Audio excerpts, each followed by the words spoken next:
اعوذ باللہ من الشیطان الرجیم بسم اللہ الرحمن الرحیم۔ یہ کاشانہ بصیرت کا آڈیو بک چینل ہے۔ اس میں آپ جو کتاب سماعت کر رہے ہیں اس کا نام ہے اسلامی تہذیب و ثقافت۔ مؤلف ہیں ڈاکٹر علی اکبر ولایتی، مترجم ہیں معارف اسلام پبلیشرز۔ اب آپ اس کا 24واں حصہ سماعت کریں گے۔ آپ لوگوں کے زیر سماعت تیسرا باب اسلامی تمدن میں علوم کی پیش رفت ہے، اور جو اب آپ کے آگے گوش گزار ہوگا وہ اس ہیڈنگ 7ویں تصوف، عرفان اور فتوح کے ذریعے آگے ہم پڑھتے ہیں، جو کہ ہم صفحہ نمبر 125 سے شروع کریں گے۔ عباسی خلیفہ الناصر الدین اللہ کا جوان مردوں کے گروہ میں شامل ہونا اور فتوح کی سرادیل پہننا 6 صدی ہجری کے آخری سالوں میں ایک بڑا واقعہ تھا، کہ جو فتوح کی تاریخ کے بہت بڑے واقعات میں شمار ہوتا تھا۔ چونکہ وہ جوان مردی کے مکتب کا اسلامی معاشرے میں نفوذ سے باخبر ہو چکا تھا، اس لیے اس نے اسے عباسی حکومت کے ستونوں کو مستحکم کرنے کے لیے بہت مفید جانا، تاکہ اس کے ذریعے عباسی حکومت کو زوال سے بچا لے اور عباسی حکومت کی عہد رفتہ کی شان و شوکت کو دوبارہ زندہ کرے۔ 652 قمری میں منگولوں کے حاکم ہلاکو خان کے بغداد پہ قابض ہونے اور بغداد میں عباسی حکومت کے ختم ہونے کے ساتھ فتوح کی فعالیت میں جمود پیدا ہو گیا۔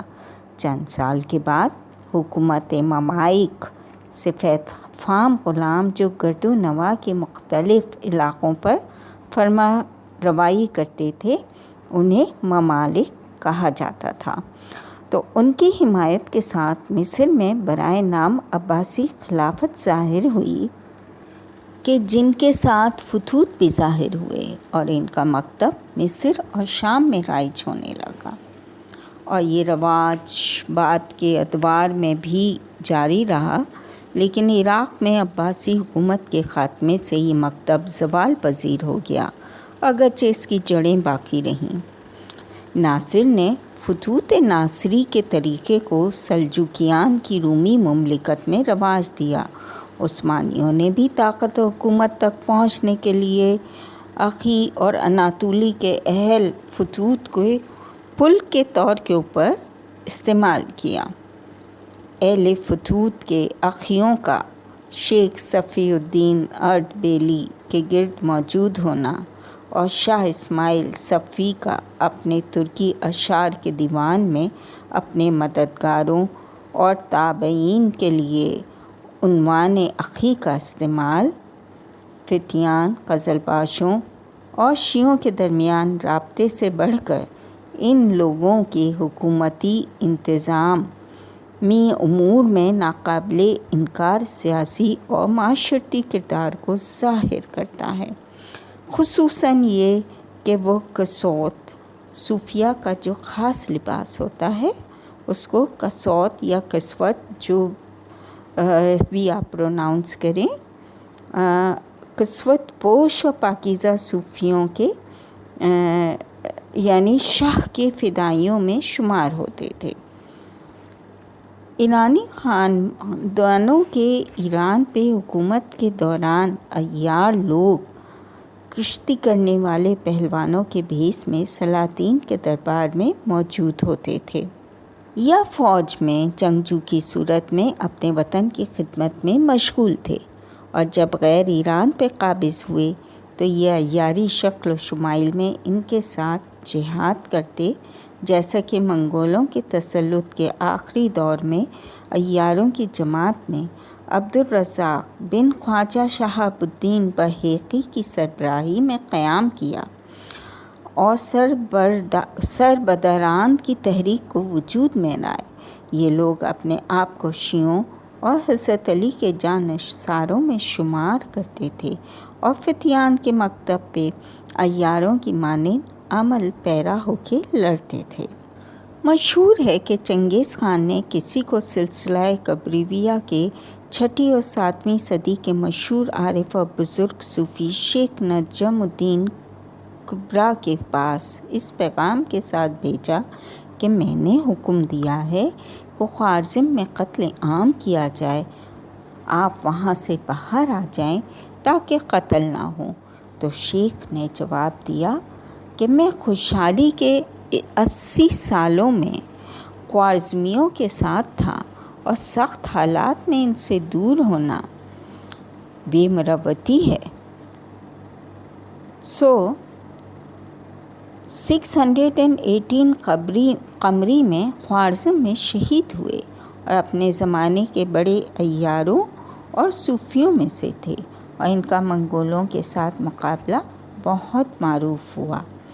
7ویں سے 9ویں صدی تک چنگیز اور تیمور کی اولاد ایران پر قابض تھی، تو عیاری کے عربوں کے تسلط کے دور کی مانند شہرت و طاقت تھی۔ ہر جگہ عیاروں کے غیر ایرانی حاکموں کے ساتھ جنگ کا تذکرہ تھا۔ بلا شبہ ایران میں اسلامی تصوف کے رواج کے بعد ورزش اور پہلوانی بھی تصوف کے ساتھ مخلوط ہو گئی، چونکہ اکھاڑوں کی صوفیوں کے خانقاہوں سے بہت زیادہ مشابہت ہے، لہٰذا اہل ورزش کے بہت سے آداب اور القاب بھی صوفی مسلک لوگوں کے آداب و سلوک کی مانند ہیں۔ مثلاً صوفیوں کے رقص سماع میں قول نامی اشعار پڑھا جانا، یا اکھاڑوں میں کشتی کرنا اور اپنے گرد گھومنا کہ اس وقت گل کشتی یا گل چراغ اشعار پڑھے جاتے ہیں۔ پٹھے یا شاگرد کا اپنے استاد پہلوان سے اور پیر و مرید کا باہمی تعلق اکھاڑوں کی اخوت کی بنا پر رائج ہے۔ اسی طرح 7ویں صدی اور 8ویں صدی میں پہلوانوں کا ایک گروہ جو کہ اپنے زمانے میں بزرگ عرفا اور صوفیوں میں سے تھے، ان میں سب سے بڑے پوریا ولی ہیں۔ بقول کسی کے اکھاڑوں کی خاک کو چومنا بھی انہی کی سنت چلی آ رہی ہے۔ پہلوان محمد خوارزمی المعروف پوریا ولی ایران کے مشہور ترین پہلوان ہونے کے ساتھ ساتھ بڑے شاعر اور پاکیزہ قلب والے عارف بھی تھے۔ امکان ہے کہ وہ 653 قمری میں گنج خوارزم میں پیدا ہوئے۔ پوریا نے 703 قمری میں کنز الحقائق مثنوی لکھی، جو کہ اپنی جگہ بے نظیر ہے۔ یقینی بات یہی ہے کہ 7ویں صدی کے دوسرے نصف سے عباسی حکومت کے ختم ہونے کے ساتھ ہی فتوح بھی ایک سیاسی اور معاشرتی انجمن کی حالت سے باہر آ گئی، اور یہ مسلک ایک پیشے ورانہ مکتب کی شکل میں ظاہر ہوا، اور بہت سے بزرگان اسلام کہ جنہوں نے تصوف میں فارسی اور عربی نظم و نثر کے حوالے سے کتابیں لکھیں، انہوں نے فتوح میں نثر لکھنے کے ساتھ نظم بھی کہی۔ غالباً ان کتابوں کو فتوح نامہ کہا جاتا تھا۔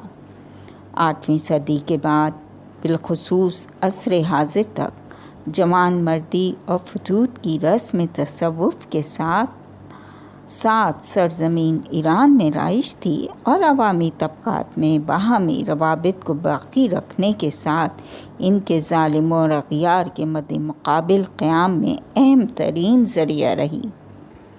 یہاں تک ہم نے صفحہ نمبر 128 تک پڑھا، اور ہمارا تیسرا باب اسلامی تمدن میں علوم کی پیش رفت بھی ختم ہوا۔ ایک مختصر جائزہ کہ ہم نے تیسرے باب میں کیا کیا آپ کے گوش گزار کیا۔ اس میں ہم نے علوم کی درجہ بندی کو دیکھا ہے کہ علوم کو کس طرح سے درجہ بندی کی گئی، مختلف روشوں کی، کبھی اپنے بانیوں کے ارد گرد اس کی روشیں نظر آئیں اور کبھی ان علوم کو نظری اور عملی طور پہ تقسیم کیا گیا۔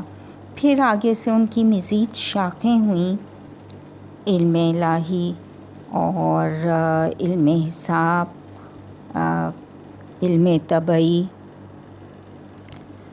غیر اسلامی علوم جس میں ریاضیات، نجوم، فزکس، طب، کیمیا، فلسفہ، منطق کے بارے میں جانا۔ پھر یہ جانا کہ تاریخ اور تاریخ نگاری ایک نسل سے دوسری نسل میں منتقل ہونے کے بعد اس کے ارتقاء کے کیا کیا مظہر ہوئے۔ اس کے بعد ہمیں پتہ چلا کہ جغرافیہ میں بھی مسلمانوں نے مطالعے اور ترجمے کے ذریعے وسعت بخشی۔